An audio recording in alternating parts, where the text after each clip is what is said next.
Hello friends, myself CS Rasu Sharma. So I welcome you all to my YouTube channel Rasu and associates. आज का topic है कि अपना business कैसे start करें। So and also I have written in the thumbnail start your own startup. So startup word से शुरू करते हैं। स्टार्टअप का जनरल मीनिंग यही होता है कि अपना बिजनेस स्टार्ट करना, बट जब लीगल सेंस में आते हैं तो स्टार्टअप का मतलब कुछ और होता है।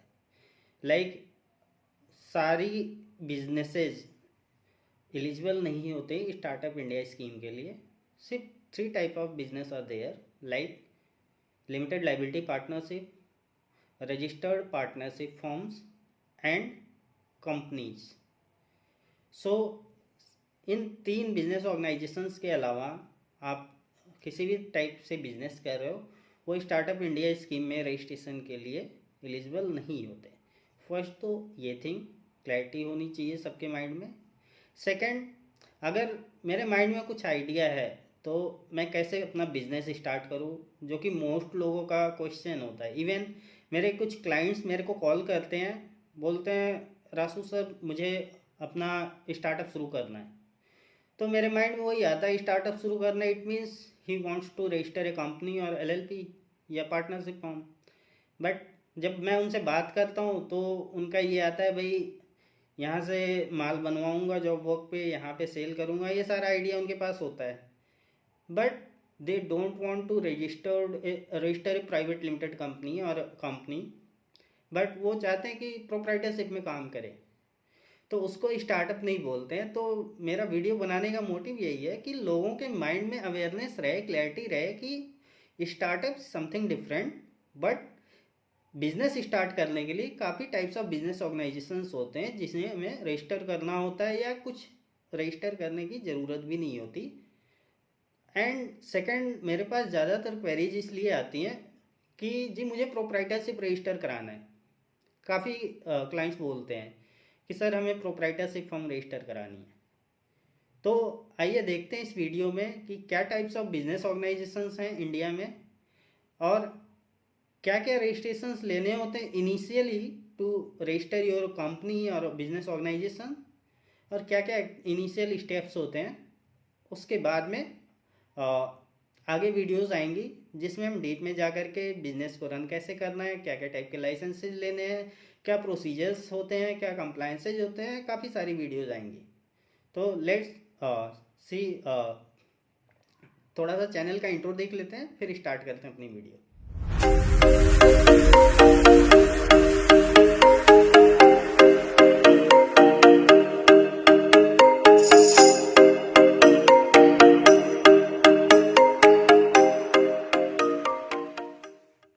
सो फ्रेंड्स, आइए देखते हैं what are the types of business organisation in which we can register to start our business. So first business organisation in India होता है सोल प्रोप्राइटरशिप।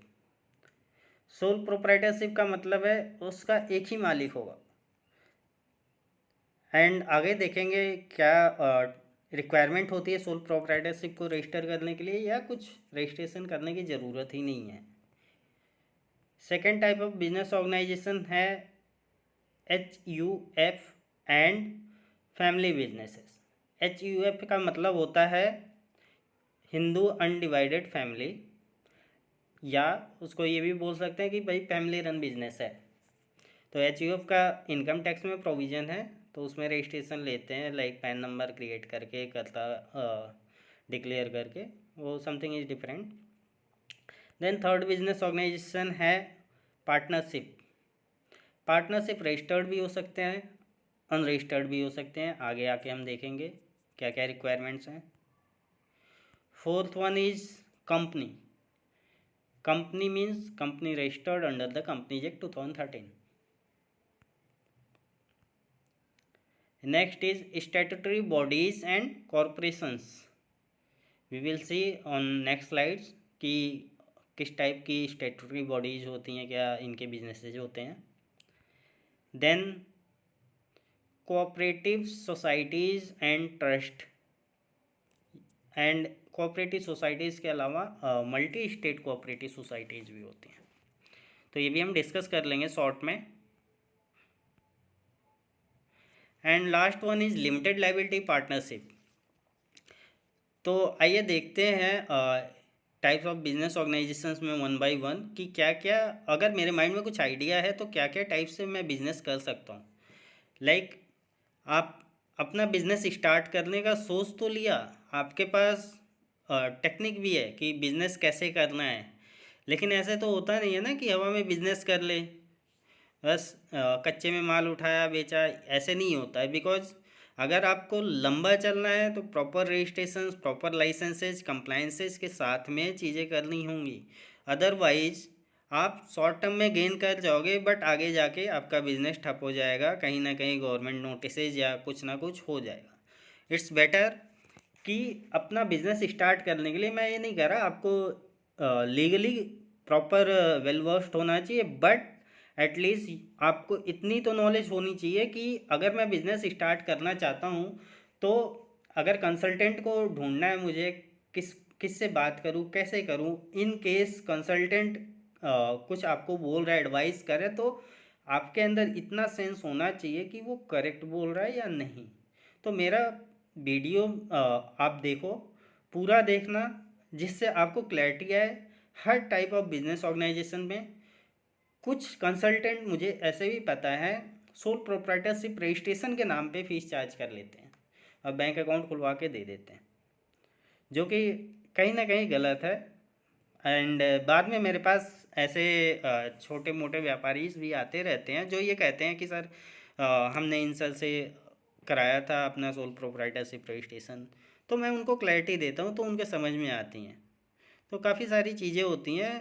तो इनिशियली बिजनेस स्टार्ट करने से पहले आपको आइडिया होना चाहिए एटलीस्ट कि मैं अगर कंसल्टेंट से बात कर रहा हूँ तो मुझे किस टॉपिक पे बात करना है। अगर सामने वाला कुछ मुझे एडवाइस कर रहा है तो आपके पास इतना आइडिया होना चाहिए वो करेक्ट बोल रहा है नहीं बोल रहा है, या आप और उससे आप जज भी कर लोगे कि सामने वाला कंसल्टेंट आपको पागल तो नहीं बना रहा। आप जितना पैसा दे रहे हो उसको, उतने की आपको रिटर्न में सर्विसेज दे रहा है या नहीं दे रहा।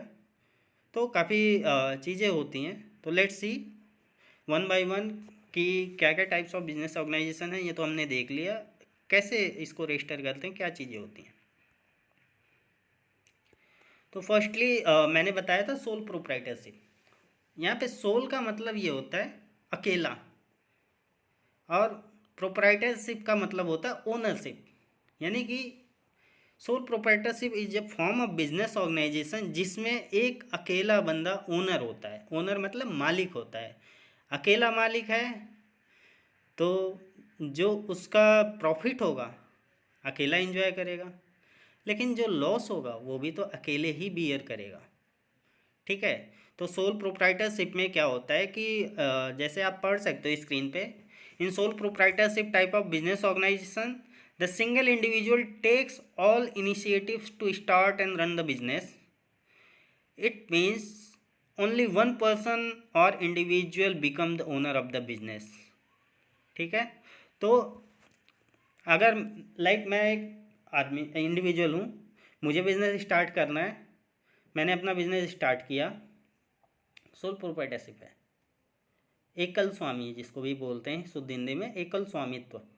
एकल स्वामित्व में ये होता है कि अनलिमिटेड लाइबिलिटी होती है। लाइक आपने कल को जा कर के किसी बैंक से लोन ले लिया अपने बिजनेस के नाम पे, तो बैंक के पास इतनी पावर है कि वो आपकी पर्सनल एसेट्स से वो लोन रिकवर कर सकता है। एक एग्जांपल दे रहा हूँ, बाकी लोन डॉक्यूमेंटेशंस पे होता है कि एग्रीमेंट में क्या लिखी हुई हैं चीज़ें। सोल प्रोप्राइटरशिप के अपने बेनिफिट्स भी हैं, ड्रॉबैक्स भी हैं। तो आपको उस हिसाब से अपने बिजनेस की ग्रोथ के ऊपर डिसाइड करना चाहिए कि भाई मुझे किस लेवल का बिजनेस करना है। अब ऐसा ना हो कि काफ़ी बिग लेवल पे आप बिजनेस करो लेकिन प्रोप्राइटरशिप में रजिस्टर कर लिया, या काफ़ी छोटे लेवल पे आपने कुछ ऐसे ऑर्गेनाइजेशन बना लिए जिसमें कंप्लायंस कॉस्ट बहुत ज़्यादा है। प्रोप्राइटरशिप का एक ये फ़ायदा है कि आपको किसी को शेयर नहीं देना, मतलब अपने प्रॉफिट का शेयर किसी को नहीं देना। जो भी कमाया जो भी लुटाया सब आपका ही है।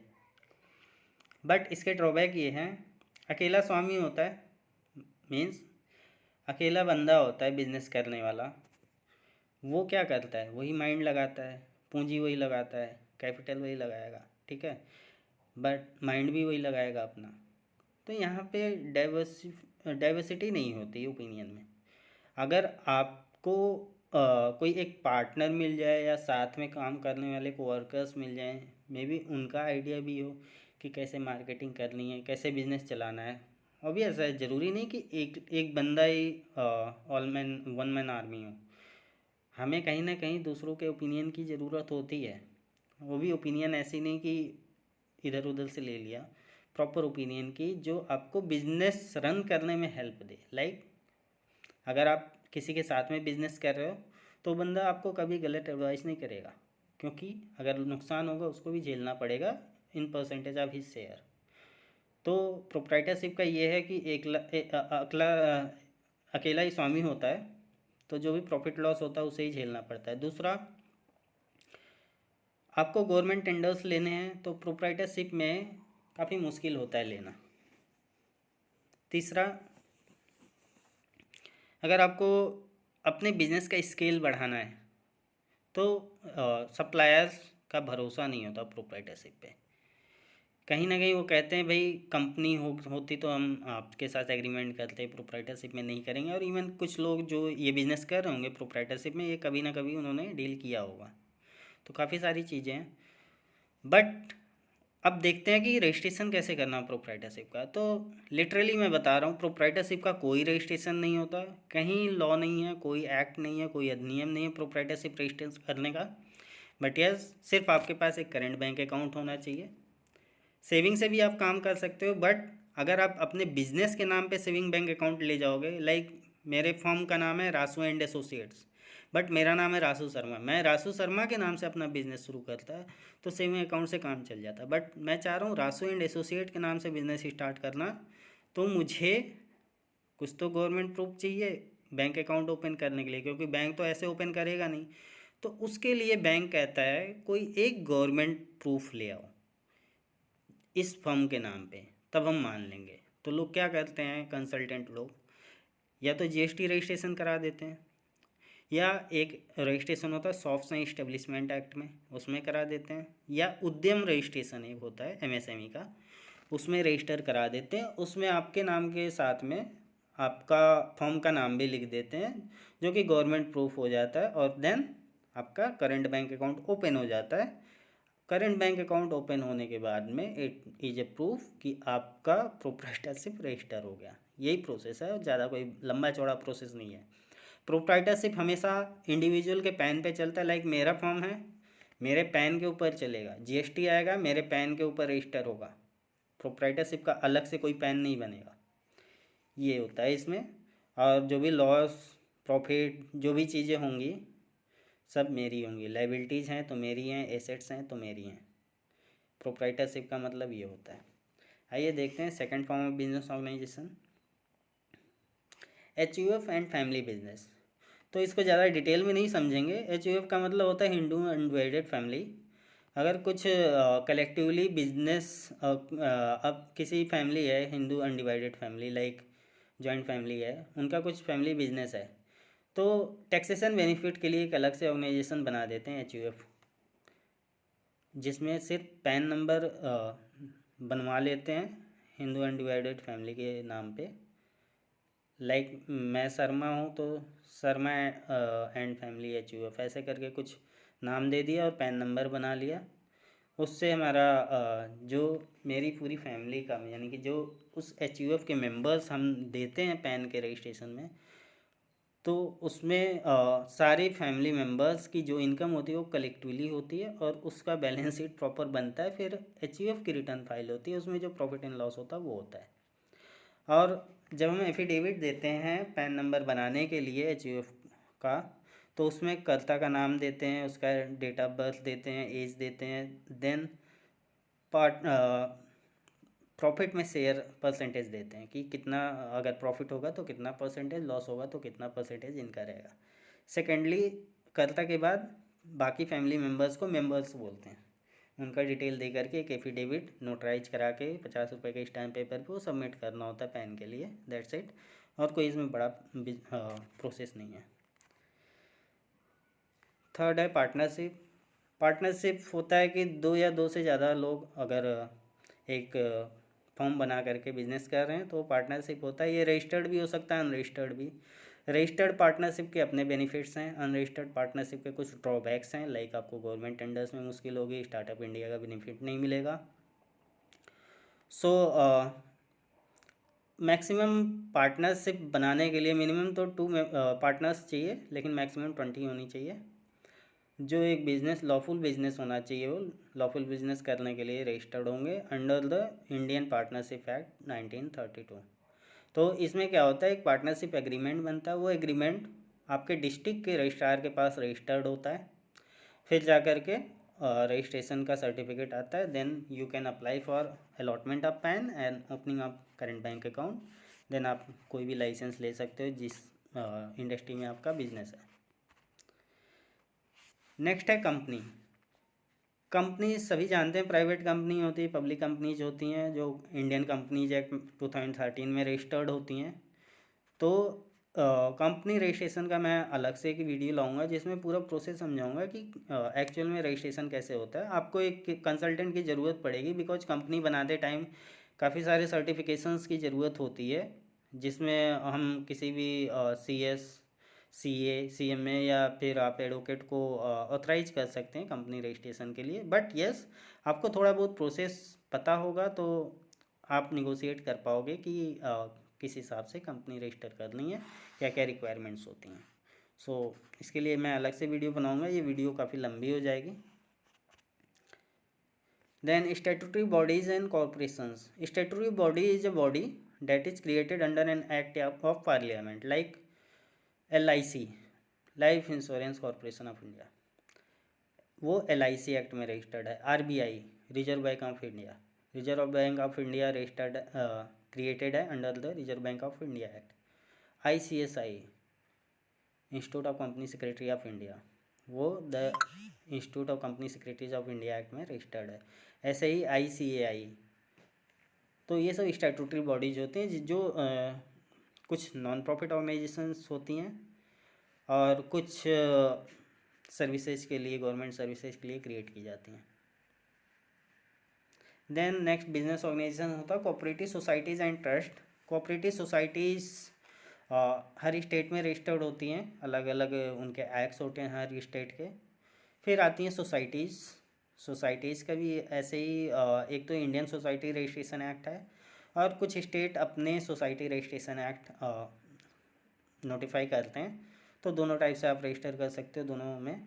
थर्ड होता है trust. Trust Indian trust act में रजिस्टर्ड होते हैं, but yes, area of operation decide करता है कि आप ट्रस्ट डीड बनती है, ट्रस्ट डीड में एरिया ऑफ ऑपरेशन डिसाइड करता है कि आप कहाँ कहाँ पे अपना ट्रस्ट का ऑपरेशन कर सकते हो। तो ये कुछ फॉर्म ऑफ ऑर्गेनाइजेशन हैं, इस पर सेपरेट वीडियो आएंगी क्योंकि बड़ा टॉपिक है। देन है limited liability partnership. Limited liability partnership is having a feature of partnership form as well as a private limited company. तो LLP में क्या होता है, ये लिमिटेड लाइबिलिटी पार्टनरशिप एक्ट में रजिस्टर्ड होती है। पार्टनरशिप में आप देखोगे, जब पार्टनरशिप के ऊपर वीडियो आएंगी तो उसमें आप देखोगे तो उसमें जो पार्टनर्स की लाइबिलिटी होती है अनलिमिटेड होती है, लिमिटेड नहीं होती। इट मीन्स अगर कोई भी ड्यू है पार्टनर का और फर्म डिजॉल्व हो गई तो पार्टनर्स के पर्सनल एसेट्स से वो ड्यूज लिया जा सकता है। बट लिमिटेड लाइबिलिटी पार्टनरशिप का मतलब ये है कि जो भी आपका शेयर है उस पार्टनरशिप में, उस शेयर से ज़्यादा आपके पर्सनल एसेट्स पे नहीं जाएंगे। आपका लाइबिलिटी लिमिटेड होता है towards your share capital only in the partnership form. तो ये लिमिटेड लाइबिलिटी पार्टनरशिप है जो मिनिस्ट्री ऑफ कॉर्पोरेट अफेयर्स के अंदर में नोटिफाइड है, उसके साथ ही ये रजिस्टर्ड होते हैं और उसके अकॉर्डिंग, उस एक्ट के अकॉर्डिंग रूल्स, उसमें कुछ रूल्स नोटिफाइड हैं जैसे इनके कंप्लायंस से जो होते हैं, तो इस पर भी अलग वीडियो लाऊंगा मैं। तो दोस्तों, आपने आज देखा कि अपना बिजनेस स्टार्ट करने के लिए हमें किस किस फॉर्म ऑफ बिजनेस ऑर्गेनाइजेशंस को चूज करने का ऑप्शन है। सो इसके सेकंड पार्ट में, इस वीडियो के सेकंड पार्ट में मैं वन बाय वन प्रोसीजर बताऊंगा। लाइक आज तो मैंने थोड़ा बहुत प्रोप्राइटरशिप पे बता दिया कि कैसे होता है। बाकी फॉर्म ऑफ ऑर्गेनाइजेशंस को अगर मैं बताने लगता तो काफ़ी बड़ी वीडियो हो जाती, तो मैं सबका अलग अलग सेपरेट वीडियो लाऊंगा सो दैट आपको क्लियर अंडरस्टैंडिंग रहे। आप चैनल को जल्दी से जल्दी सब्सक्राइब कर लीजिए। इवन अगर आपको लगता है किसी को इस चैनल से बेनिफिट हो सकता है, बिकॉज मैं बहुत सारी वीडियोस लाने वाला हूँ एंड मैं कमिट नहीं करूँगा कि डेली वीडियोस आएंगी, मैं वीकली वीडियोस लाऊंगा बिकॉज मेरे फॉर्म्स के भी काम होते हैं। तो मैं सैटरडे संडे टाइम निकाल के वीडियोस बना के अपलोड करूँगा। सो आप वीडियोस को उन लोगों को शेयर करना जिनको ऐसे चीज़ें जानने का मौका मिले, उनको मतलब ज़रूरत हो इन चीज़ों का। लाइक बिजनेस कर भी रहे हैं, फाउंडर्स हैं किसी कंपनी के, so you can share the link with them as well, because अगर वो सब्सक्राइब किए रहेंगे तो आने वाले टाइम पे मैं काफ़ी सारे शेयर कैपिटल्स, ई शॉप्स जो कि काफ़ी ज़्यादा उसमें रहता है, लोग पूछते रहते हैं फ़ोन करके, फिर फंडिंग उसमें क्या प्रोसीजर्स होते हैं, क्या क्या रिक्वायरमेंट्स होती हैं, इस टाइप की वीडियोस मैं आगे लाने वाला हूँ। सो अभी इनिशियल जस्ट स्टार्ट किया है, तो पहले form of business organisations discuss करके देन वन बाय वन चलेंगे, सो दैट आपको ऐसा ना लगे कि डायरेक्ट बीच से स्टार्ट कर दिया।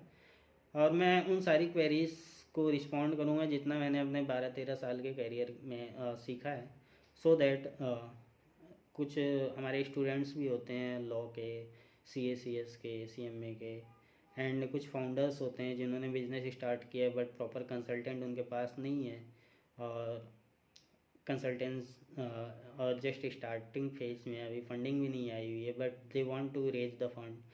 तो ऐसे फाउंडर्स को भी बेनिफिट होगा इस चैनल से। एंड कुछ अकाउंटेंट्स हैं जिनको कंपनी में डे टू डे बेसिस पे इन मैटर्स से डील करना होता है कि कंप्लायंसेस कैसे करना है, ये कैसे करना है, वो कैसे करना है, MC पे वर्किंग कैसे होती है, पेमेंट ऑफ फीस कैसे होता है। लाइक कंसल्टेंट क्या करता है, पे लेटर चालान निकाल के भेज देता है अकाउंटेंट्स को, भाई पे करो, उनको नहीं पता होती है। इवन मैं एनी डेस्क पे लेके काफ़ी अपने क्लाइंट्स को समझाता रहता हूँ ऐसे पेमेंट होगी। तो काफ़ी सारी चीज़ें आएंगी। मिलते हैं आपसे नेक्स्ट पार्ट में इस वीडियो के।